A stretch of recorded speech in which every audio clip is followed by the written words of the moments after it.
जय श्री कृष्णा। दोस्तों, आपके अपने अमृत साधना भक्ति चैनल पर आप सबका स्वागत है। दोस्तों, आज की इस वीडियो में हम सोमवती अमावस्या पर हमें क्या करना चाहिए और सोमवती अमावस्या की पौराणिक कथा हम आप लोगों को सुनाएंगे।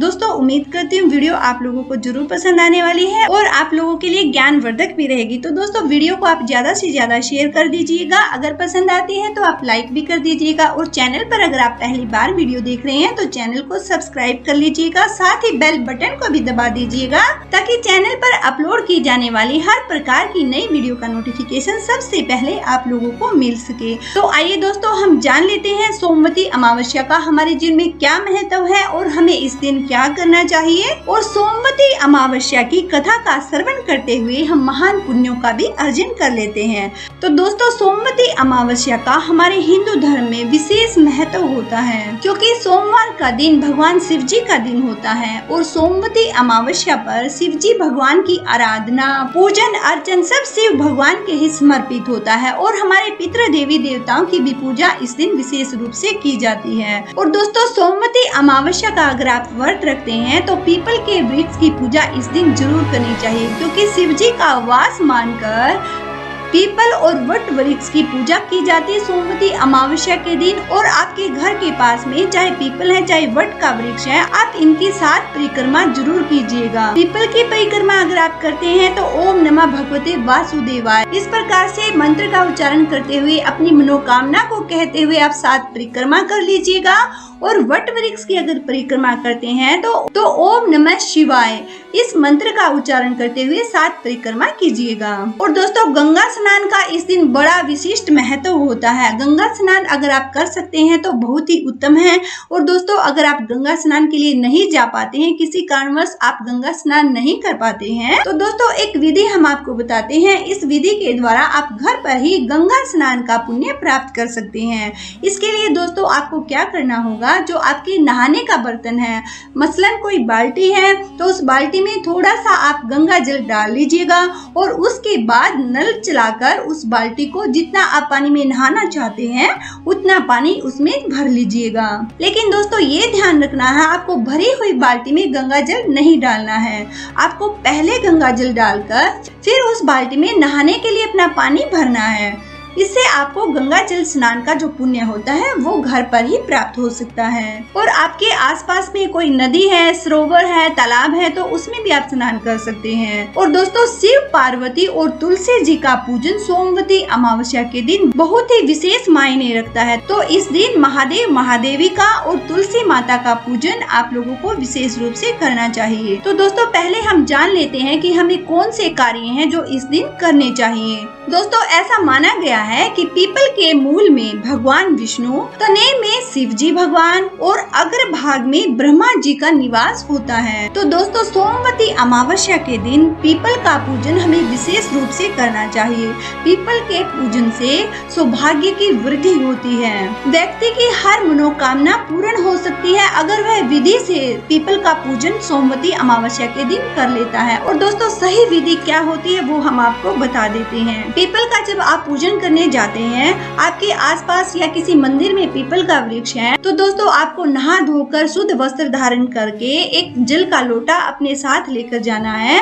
और उस लोटे के जल में आपको थोड़ा सा कच्चा दूध, थोड़ा सा चावल और थोड़ी सी मिश्री नहीं है तो आप गुड़ भी मिला सकते हैं। और अगर कोई पुष्प आपके पास है तो वो पुष्प भी उसमें डाल लीजिएगा। तो दोस्तों, ये सामग्री लेकर आपको पीपल देव के पास जाना है और ओम नमः भगवते वासुदेवाय इस मंत्र का जाप करते हुए और जितनी परिक्रमा करते हैं उतनी बार ही आपको लाल धागा पीपल के तने में लपेट देना है। और साथ ही साथ जो आपका जल है लोटे में, उस जल को साथ साथ आप छोड़ते जाइएगा और मंत्र का उच्चारण आप करते जाइएगा। इस प्रकार से अगर दोस्तों आप पूजन कर लेते हैं तो आपकी जो भी मनोकामना होगी आप हाथ जोड़कर भगवान से वो मनोकामना कह दीजिएगा। दोस्तों, अगर सच्चे मन से पूर्ण निष्ठा से श्रद्धा भाव से अगर आप इस विधि से पूजन कर लेते हैं तो आपकी मनोकामना 100% पूर्ण होगी। तो दोस्तों, पीपल की पूजा इस प्रकार से करने के बाद दूसरा जो कार्य है आप वो क्या करेंगे, पीपल परिक्रमा करने के बाद आपको गरीबों को भोजन जरूर कराना चाहिए। और दोस्तों, सोमवती अमावस्या के दिन अगर आप पितरों के निमित्त जल अर्पण करते हैं तो उनको तृप्ति मिलती है। हमारे पितृगण हमें खुश होकर सुख समृद्धि का आशीर्वाद देते हैं। तो दोस्तों ये भी बहुत जरूरी कार्य होता है। तो पितरों के निमित्त अगर आप जल अर्पण कर रहे हैं सूर्य भगवान को या पीपल देव में ही, तो उसमें थोड़े से काले तिल और आप डाल लीजिएगा। दोस्तों महाभारत काल से ही पितृ विसर्जन की अमावस्या, विशेषकर सोमवती अमावस्या पर तीर्थ स्थलों पर पिंडदान करने का भी विशेष महत्व होता है। तो अगर आपने पिंडदान कभी नहीं किया है तो अपने पितरों की आत्मा की तृप्ति के लिए पिंडदान अवश्य कीजिएगा। सोमवती अमावस्या के दिन 108 बार तुलसी की परिक्रमा अगर आप कर लेते हैं तो आपका जीवन धन्य हो जाएगा। दोस्तों इतना महान पुण्य इस दिन मिलता है। सोमवती अमावस्या के दिन 108 बार आपको तुलसी की परिक्रमा करने से हर मन चाही मुराद आपकी पूरी हो सकती है। लेकिन दोस्तों जब आप परिक्रमा करेंगे तो ओम नमः भगवते वासुदेवाय या फिर ओम श्री वृंदाय नमः इस मंत्र का आप जाप करते हुए तुलसी की 108 परिक्रमा कीजिएगा। और दोस्तों सोमवती अमावस्या के दिन सूर्य नारायण भगवान को जल देने से जन्मों जन्मों की गरीबी का नाश होता है। तो दोस्तों अगर आपको अपने जीवन से दरिद्रता को हटाना है, आर्थिक तंगी को दूर करना है, तो सोमवती अमावस्या के दिन नहा धोकर सूर्य नारायण भगवान को जल जरूर अर्पण कीजिएगा। और दोस्तों जिन लोगों का चंद्रमा कमजोर होता है ऐसे जातक को गौ माता को दही और चावल खिलाना चाहिए। इससे उनको मानसिक शांति प्राप्त होगी, उनका चंद्रमा मजबूत होगा। तो दोस्तों ये थे कुछ विशेष कार्य जो हमें सोमवती अमावस्या के दिन जरूर करने चाहिए। आइए दोस्तों अब हम श्री शंकर महादेव को प्रणाम करते हुए सोमवती अमावस्या की प्रचलित कथा का श्रवण कर लेते हैं। ओम नमः शिवाय। एक गरीब ब्राह्मण परिवार था। उस परिवार में पति पत्नी के अलावा उनकी एक बेटी भी थी। उनकी पुत्री धीरे धीरे बड़ी होने लगी। उस पुत्री में समय और बढ़ती हुई उम्र के साथ साथ स्त्रियोचित सभी गुणों का विकास हो रहा था। वह लड़की सुंदर, संस्कारवान और गुणवान थी, किंतु गरीब होने के कारण उसका विवाह नहीं हो पा रहा था। एक दिन उस ब्राह्मण के घर एक साधु महाराज पधारे। वो उस कन्या के सेवा भाव से बहुत प्रसन्न हुए। कन्या को लंबी आयु का आशीर्वाद देते हुए साधु ने कहा कि इस कन्या की हथेली में विवाह योग्य रेखा ही नहीं है।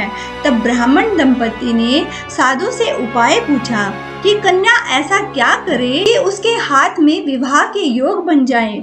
साधु ने कुछ देर विचार करने के बाद अपनी अंतर्दृष्टि से ध्यान करके बताया कि कुछ दूरी पर एक गांव में सोना नाम की धोबिन जाति की एक महिला अपने बेटे और बहू के साथ रहती है, जो बहुत ही आचार विचार और संस्कार संपन्न और पतिपरायण है।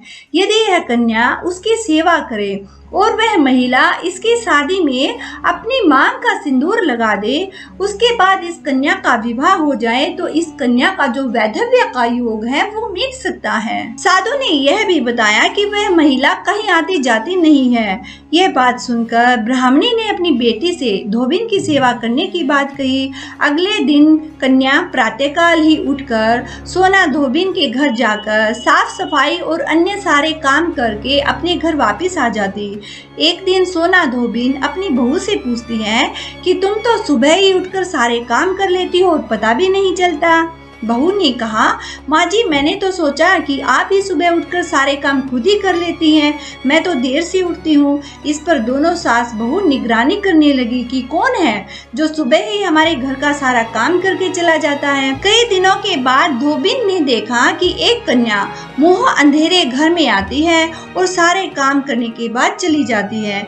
जब वे जाने लगी तो सोना धोबिन उसके पैरों पर गिर पड़ी और पूछने लगी कि आप कौन हैं और इस तरह छुपकर मेरे घर की चाकरी क्यों करती हैं। तब कन्या ने साधु के द्वारा कही गई सारी बात उसको बता दी।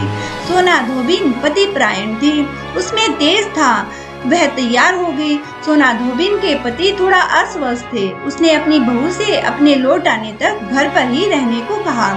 सोना धोबी ने जैसे ही अपने मांग का सिंदूर उस कन्या की मांग में लगाया तो उसका पति मर गया। उसे इस बात का पता चल गया। वह अपने घर से निराजल ही चली थी, यह सोचकर कि रास्ते में कहीं पीपल का पेड़ मिलेगा तो उसे भंवरी देकर और उसकी परिक्रमा करके ही जल ग्रहण कर लेगी। उस दिन सोमवती अमावस्या थी। ब्राह्मण के घर मिले पूरे पकवान की जगह उसने ईंट के टुकड़ों से 108 बार भंवरी देकर 108 बार पीपल के पेड़ की परिक्रमा की और उसके बाद जल ग्रहण किया।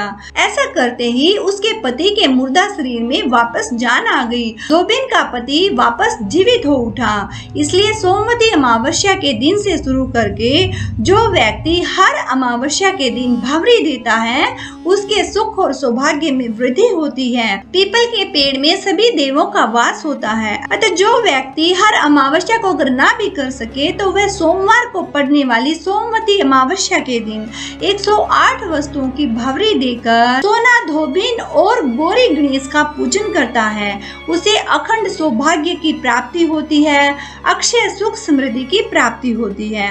ऐसी प्रचलित परंपरा है कि पहली सोमवती अमावस्या के दिन धान, पान, हल्दी, सिंदूर और सुपारी इनकी भंवरी दी जाती है। उसके बाद की जो सोमवती अमावस्या होती है उसको अपने सामर्थ्य के हिसाब से फल, मिठाई, सुहाग सामग्री या खाने की सामग्री ये सब भंवरी में दिया जाता है और फिर भंवरी पर चढ़ाया गया सामान किसी भी सुपात्र ब्राह्मण या अपने ननंद या भांजे को दिया जा सकता है।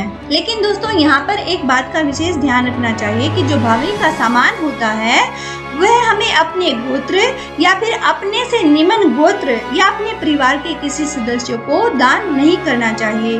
उसे किसी सुपात्र ब्राह्मण या फिर अपनी रिश्तेदारी में जो भी आपके बहन के या मामा के बच्चे होते हैं, भांजा या भांजी, उनको दिया जा सकता है। ओके दोस्तों, सोमवती अमावस्या के दिन हमें क्या करना चाहिए, किस विधि से करना चाहिए और सोमवती अमावस्या की व्रत कथा क्या होती है उस सब के बारे में हमने जान लिया है।